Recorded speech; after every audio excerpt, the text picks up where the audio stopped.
Hello everyone and welcome to another casual review. Today I'm talking about Limbo. This is one of the rare occasions where I get to talk about a game that I have previously played before. So let me take you way back to the year 2010.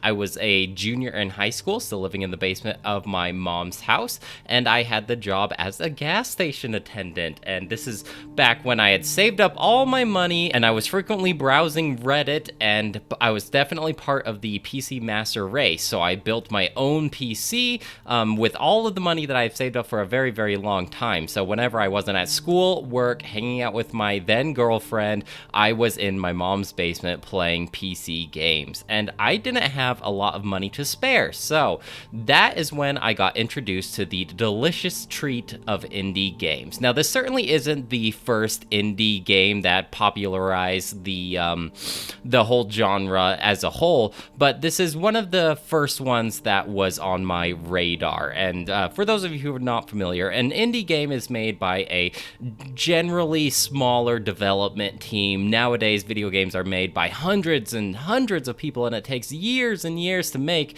And so indie games have kind of carved this niche where it kind of goes back to the beginnings of video games, where people would just make them in the basement of their parents' home, and it was just a team of just a couple of guys. Think like even the first Doom was like this, where it's just a very, very small development team. And that's just not really how video games are made anymore unless you are on an indie team. So this, I did actually do a little bit of research before I talked about this game because I wanted to know what I was talking about. And this was made by 8 people, and then they freelanced 8 other people. A team of 16 total is very, very small for a video game. And it's just not something that you really see back in the day, about a decade ago.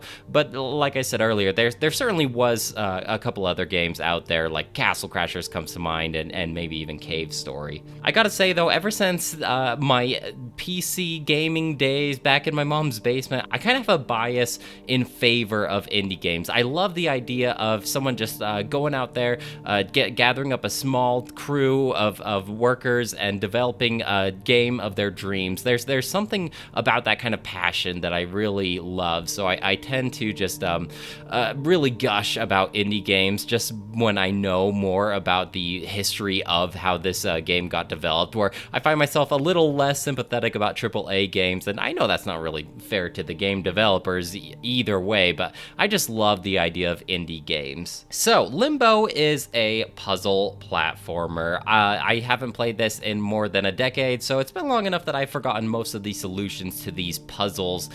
You are very limited into what your character can do. He basically can run back and forth, he can jump a short distance, and he can drag objects. And throughout those limited controls, it's kind of interesting how you have to solve these puzzles. You encounter these different mechanics, things like bear traps and gravity poles and insects that give you a lot of trouble. But I think that the biggest draw of this game would probably be its style. It's like this very minimalistic, monochromatic, black and white art style, just on the grayscale. There's no color at all in this game, and it just really plays in that darkness. You can't tell what the objects are necessarily, but you still can kind of see by their silhouette what you are interacting with. And sometimes they like to hide a lot of stuff within that blackness. So it's really interesting to see just what they can convey through this very simplistic color scheme. But that doesn't mean that the visuals look bad. I actually think that the visuals are quite stunning, how they play with that limitation. There's even this like dim flicker of light that you are just kind of having to see through. It's just very hazy. It kind of has like this film grain to it. I really enjoy the art style of this. It plays with the depth of field as well, where objects in the background and the foreground, they get kind of blurry, and it's almost like the camera aperture is focused strictly on your character's silhouette, and the farther away things are, or the closer they are to the camera lens, the blurrier they get. And it's just it's quite stunning even by today's standards. I haven't seen anything really quite like it. The closest thing I can think of of might even be, this is a weird poll, but Donkey Kong Tropical Freeze, where they play in that silhouette kind of look in some of their levels where like only certain features of your character stand out. In this game, it's no color whatsoever, but only your character's eyes will stand out. So you can always keep track of where your character is, just not necessarily what all the stuff around him is. The sound is very minimalistic as well. There's not a whole lot of music here, but when there is, it's pretty impactful. It's pretty ethereal. There are not a lot of moments, but there are some moments that make you feel almost spiritual, ethereal. It makes you really like almost like meditation, although you definitely do not feel at peace when you are playing this game, because the only other sounds that do stick out are your footsteps and just the world around you. And the world is very post-apocalyptic. There's a lot of gross and dangerous things out there that want to destroy you. There are these little insects that will fall on your head and force you to walk forward in a general direction until you kill yourself. And so you kind of have to do a little bit of puzzling in that way. There's a giant spider. This is probably the first big dangerous thing that people encounter when they play this game. So this is probably the first thing that comes to mind when they think of Limbo. It's this giant spider that wants to stab you with his giant legs.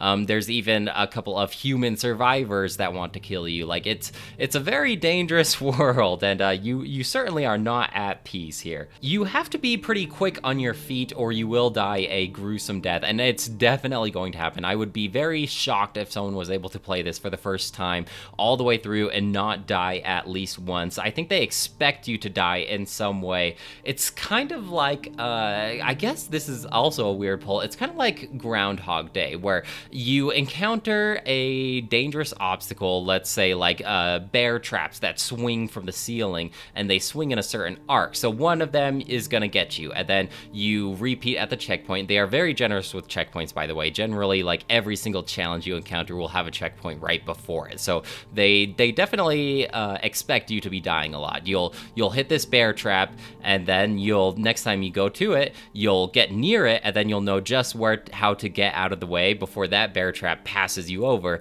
And then a second bear trap will come and chop you up. And then, so as you rinse and repeat, you kind of understand this choreographed danger, and you wrap your head around how to overcome this obstacle. You're just expected to die over again and learn what the obstacle has in stake for you. It's one of the first 2D platformers that I can remember, at least, where you have to sometimes backtrack instead of just going straight to the right. Like, think of a 2D Mario game. Your object is to get to that goalpost. You're just going to be moving from left to right no matter what. And the only reason you will really have to is to move to the left, is to like avoid oncoming enemies. In this one, it frequently has you going backwards to solve puzzles in certain ways. Like, let's say you are moving forward to the right and you pass a box and you don't really pay attention to it, and then you come across an obstacle where you might need to have that box to climb up on. You have to backtrack, grab the box, and pull it towards you. That's a very simple example. There are a lot more complex puzzles here. It's just the first time I can really remember having to move backwards to the left in order to grab certain things or overcome certain obstacles. There are also hidden eggs throughout the game, and these are just little treasures. They're more for the achievement aspect, I imagine. But if you explore the level completely, they are very cleverly hidden. You find these eggs, and you can smash them, and I think there are 11 of these. I'm not really sure myself because I've only ever been able to find maybe 3 in every playthrough that I've done. This time I only found 1, in all honesty, and I've never really went back and gotten them all. But if you do get all of these hidden eggs, you have access to an extra secret level, which I'm told is very challenging. So that's something that you can be looking out for if you do decide to play through this game yourself. I think the most interesting thing about this game is how they show this whole journey with like hardly any sound, hardly any visuals, just no dialogue, and yet you feel a connection to the character and an investment in his journey. And the whole time you're wondering, like, where is he going? What is he doing? Where is he? What is happening in this world? And it's just a very smart example of show, don't tell. And as far as the story goes, it's really just up to your own interpretation. It's very minimal. I'm not going to spoil the ending here, but there's just a small little ending, and it's kind of up to you to decide what's going on here. Now, back when I was playing this when I was 17, I thought this was so deep and so philosophical, and I would read forums about it and get my own opinion on what this game represents and what the story is. Playing through it now, I still think that it is a very impressive game, and it is very impactful and actually pretty enjoyable to play through. I thought the puzzles were very clever. I just feel like as far as this whole like weird, what does it mean kind of story thing, I feel like at this point other games have done this type of storytelling better than this game. And as far as the puzzle platformers go, I've played better puzzle platformers since this game, but this is just like one of the pioneers to that kind of indie, emotional, weird game, and it will always stick out in my mind as one of the pioneer indie games. I just have a lot of respect for it, and I certainly think it's still worth checking out today. There's a lot of value to it still, even 11 years later. I will give this game a 4 out of 5. I still think it's great. Nothing like amazing. But it's like a short enough game. It's only 2 to 3 hours. I think anyone should pick this up if you are ever curious about older indie games. I mean, I got this game on sale for $2 on the Nintendo Switch. I imagine sometimes you might even be able to get it for free on Epic Games, or if you are a PC gamer. I'm sure somewhere out there you could probably get this game for free at this point. But you know, $2 and only 2 hours of your life, I think it's worth checking out for sure. Well guys, that's it for me. Let me know what you think about Limbo, and I'd love to hear what you have to say. I'll talk to you later. Bye!